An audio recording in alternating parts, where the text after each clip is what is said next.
Remember, only G.I. Joe is G.I. Joe. The catchphrase from the 60s action figure who now has his very own display at the New York Military Museum in Saratoga Springs. And Jena Johnson is there live with more. Jena? Well, I know that you're loving this coverage this morning. You are the biggest G.I. Joe fan, perhaps, that I know.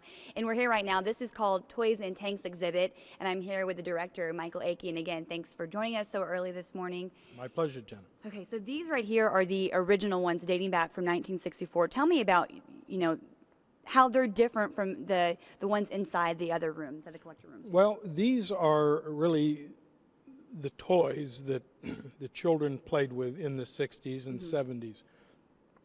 When we get to the other room, it's those kids in the 60s and 70s. They've grown up. They want something a little more sophisticated, but they still want G.I. Joe. And they go from these, which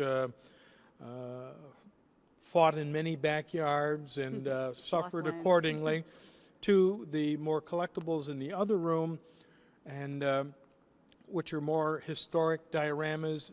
The detail in the uniforms is better, more accurate, and again, these could be picked up for relatively little money by a child, right, whereas the newer, more collectible ones could cost you several $100s, and one prototype went for over $200,000. Let's go over here. And you said this one costs $145, I believe? Upwards too. Okay.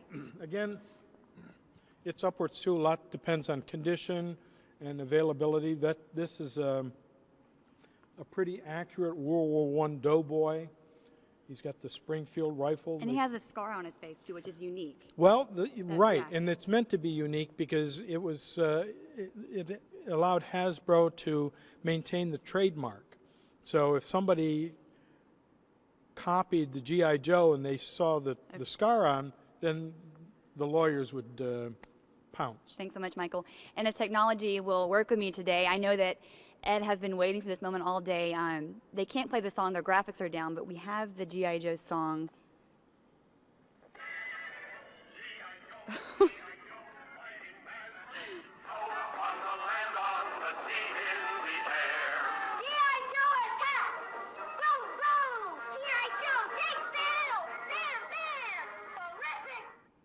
Okay, well, there we go. And I hope that makes you happy. We're live in Saratoga Springs. Jena Johnson, CBS6 News. Jena, I thought you'd be singing it by now. It's so catchy. That was fun. I think Jena just made your day, Ed. On the land, on the sea, in the air.